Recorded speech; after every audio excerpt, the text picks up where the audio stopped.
નમસ્કાર, આપ જોઈ રહ્યા છો સ્પાર્ક ટુડે ન્યૂઝ। સ્વામી વિવેકાનંદની જન્મ જયંતિ નિમિત્તે વડોદરા શહેર કોંગ્રેસ સમિતિ દ્વારા સ્વામી વિવેકાનંદજીની પ્રતિમાને પુષ્પાંજલિ અર્પણ કરવામાં આવી હતી।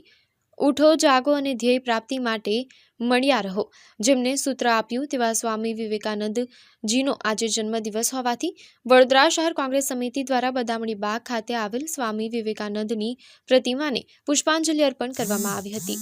ઉઠો, જાગો અને ધ્યેય પ્રાપ્તિ સુધી મંડ્યા રહો એવું સૂત્ર એક યુવા નેતૃત્વ ભારત દેશનું કે જેમને માત્ર 30 વર્ષની ઉંમરે શિકાગોમાં ભારત દેશનું પ્રતિનિધિત્વ કર્યું અને ત્યાં એમને ભારતીય પરંપરા અને સર્વધર્મ સંભાવની વાત કરી એવા સ્વામી વિવેકાનંદની આજે જન્મજયંતિ નિમિત્તે અહીંયા પુષ્પાંજલિ અર્પણ કરીએ છીએ। આજે એમને નમન કરીએ, એમને યાદ કરીએ છીએ।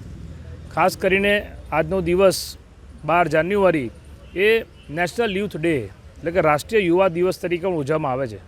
આપણે આપણા માધ્યમથી વડોદરાની પ્રજાને જણાવવા માગું છું કે આ રાષ્ટ્રીય યુવા દિવસનું જે જાહેરાત કરવામાં આવી હતી 1984માં રાજીવ ગાંધી પ્રાઇમ મિનિસ્ટર હતા અને એ ટાઈમમાં આ રાષ્ટ્રીય યુવા દિવસ તરીકે એને જાહેરાત કરવામાં આવી હતી ને ત્યારથી લઈને આજ સુધી આપણે સ્વામી વિવેકાનંદજીને એક યુવા નેતા કે જેમને ભારત દેશનો ડંકો વિદેશોમાં વગાડ્યો હતો એમને આજે યાદ કરીને નમન કરીએ છીએ।